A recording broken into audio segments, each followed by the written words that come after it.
Head sõbrad, Eesti mees ja Eesti naine. Eestlaste ajalugu on võitlus meie olemasolu eest.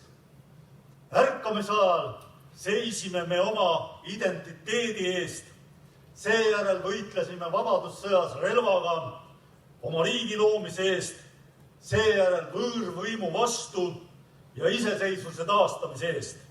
Ja nüüd seisame omaenda riigis, omaenda põhiseaduse eest ehk poliitika eest, mis tagab meie keele, rahvuse ja kultuuri säilimise ja edenemise.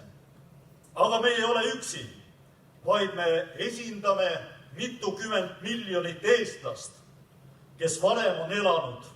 Oleme üks lüli eestluse ketis, mis tuleb minevikust. See kett on katkemas ja praegu tuleb võidelda selle eest, et Eesti alles jääks. Me oleme selle keti üks lüli ja ainult meie vastutame, et eestlus jätkub ka tulevikus. Vastutame selle koolipoisi eest, kes vabadussõja Narva rindel eelpostil teda inspekteerimas käinud kindral Aleksander Tõnissoni küsimuse peale, kas ta ei karda, vastas, et kes siis tiblad kardab. Vastutame terve oma rahva eest. Mina vastutan nii oma vanaisa eest, kes võitles vabadussõjas, kui ka oma isa ees, kes Eestit punavõimu vastu kaitses. Me peame olema oma suurmeeste ja kangelaste väärilised, aga teadma, et nad toetavad meid. Kui Lembitu oleks elanud nüüd 2023. aastal, siis oleks ta ka tema võidelnud oma maleva eesotsas Eesti iseseisva otsustusõiguse eest. Nii nagu meie. Kui tasuja oleks läitnud oma tõrviku nüüd 2023. aastal, siis oleks ta kutsunud meie rahvuskaaslasi võitlema ülekohtu vastu. Nii nagu meie. Kui Jakob Hurt või Karl Robert Jakobson oleksid koostanud meie 2023. aasta valimisprogrammi, siis oleksid seal seisnud need samad seisukohad, mis meie programmis seisavad.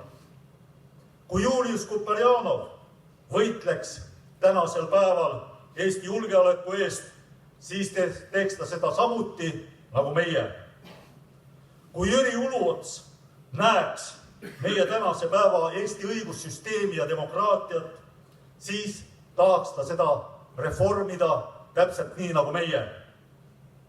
Ja valimistel annaksid oma hääle rahvuskonservatiivide poolt nii Jaan Tõnisson kui Artur Sirk.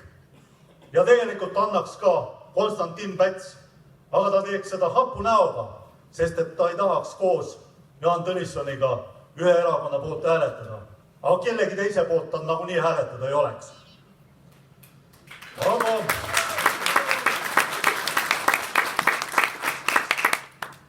Johannes Vales-Barbarus meie poolt ei hääletaks, sellepärast et tema hääletab Eesti 200 poolt.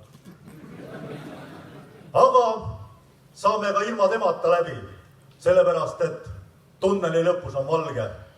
Päästame Eesti!